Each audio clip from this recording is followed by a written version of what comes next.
যারা আমরা নির্বাচন চাই অবিলম্বে অথবা সকল রাজনৈতিক দল নির্বাচন চাচ্ছে, আপনি 106-এর সরকারের কাছে নির্বাচন চাইতে পারেন কিনা? কারণ 24-এ একটা নির্বাচন হয়েছে, নেক্সট নির্বাচন ইজ ডিউ ইন জানুয়ারি ফেব্রুয়ারি 2029। আগামী নির্বাচন তো ডিউ হচ্ছে 2029-এর ফেব্রুয়ারিতে, জানুয়ারিতে। কিসের ভিত্তিতে আপনি নির্বাচন চাচ্ছেন? এখন বলতে পারেন সংসদ নাই তো।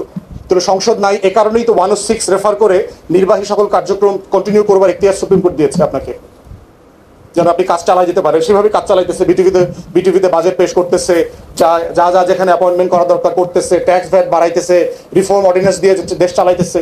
এটা তো 29 জানুয়ারি পর্যন্ত চালাইতেই পারে। তাহলে 106-এর অধীনে আসলে আমরা নির্বাচন চাইতে পারি কিনা? না, পারি না।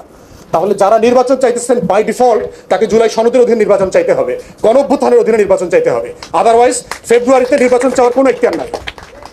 তাহলে আমরা কেন বলছি জুলাই সনদ ইমপ্লিমেন্ট করাটা এখন জরুরি? কারণ আমাদের অনেক কাজ এইটা ফেব্রুয়ারিতে অবৈধ হয়ে যাবে বাই ডিফল্ট, এবং এটা দরকার নাই, প্রয়োজন দায়িত্ব।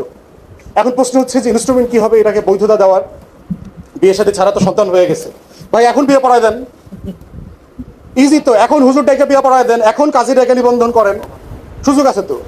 তাহলে আমরা যে কাজটা ফেব্রুয়ারিতে করতে চাই সেটা এখন করতে সমস্যাটা কোথায়? কারণ এর থেকে গুরুত্বপূর্ণ কাজ আমরা করে ফেলছি, সংবিধান ওলট পালট করে দিয়ে সেগুলো আমরা এখন কেন বাস্তবায়ন করতে পারবো না? কেন মেয়েদেরকে যদি আমরা সিট বাড়াই অথবা ডাইরেক্ট ব্যালটিংয়ে যাই 2031-এর পার্লামেন্টে করবো কেন? 2026-এর পার্লামেন্টে হবে না কেন? একটা জাতিকে আমরা 5 বছর আরো পিছায়া দেওয়া